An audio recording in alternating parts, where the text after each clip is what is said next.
মধ্যে শেখ আব্দুল্লাহ মুহাম্মদ রাহিমাহুল্লাহ তাআলা আরেকজন আল্লাহর ওলি তারা দুইজন একসঙ্গে পুরো কিরাতুল কাদির জিলানী রাদিয়াল্লাহু আনহু বাড়িতে যাচ্ছেন।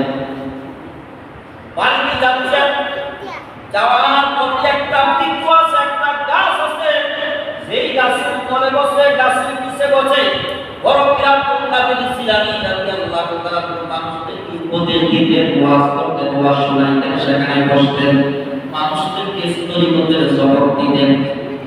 ওই বৃক্ষের নিচে দেখতেছেন একজন আল্লাহর বান্দা ওই গাছের নিচে গলা করে কাঁদছে, আল্লাহু আকবার বলেন, আরেকটু জোরে বলেন আল্লাহু আকবার।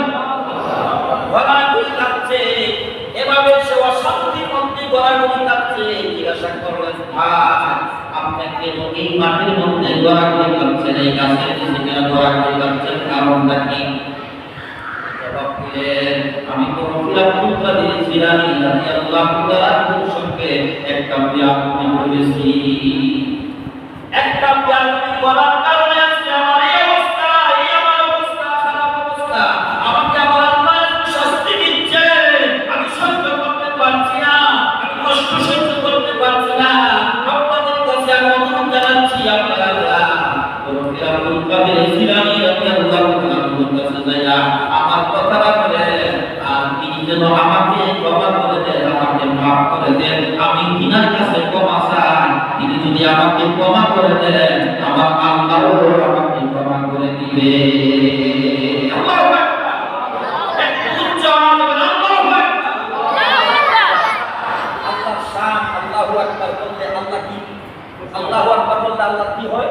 আল্লাহ খুশি। আল্লাহ বড়, আল্লাহ কি? আল্লাহর চাইতে বড় কি আছে আর কিছু? না না, সবচাইতে বড় কে? আল্লাহ। তাহলে আমরা আল্লাহু আকবার বলতে আমাদের কষ্ট হয়। এই জবানটা একদিন বন্ধ হয়ে যাবে। গ্রান্তি আছে? কোন গ্রান্তি আছে? এই জবানটা একদিন বন্ধ হয়ে যাবে। এই জবান দ্বারা এই সাথে আপনি কি করছেন আল্লাহর দরবারে জবাব দিতে হবে। ভাইরা বাবারা, এই জন্য প্রস্তুতি নিতে হবে, এই জন্য বেশি বেশি করে আল্লাহকে ডাকেন। সকলে উচ্চ আওয়াজে আওয়াজ করে আল্লাহু আকবার। আর কিছু বলে আল্লাহু আকবার।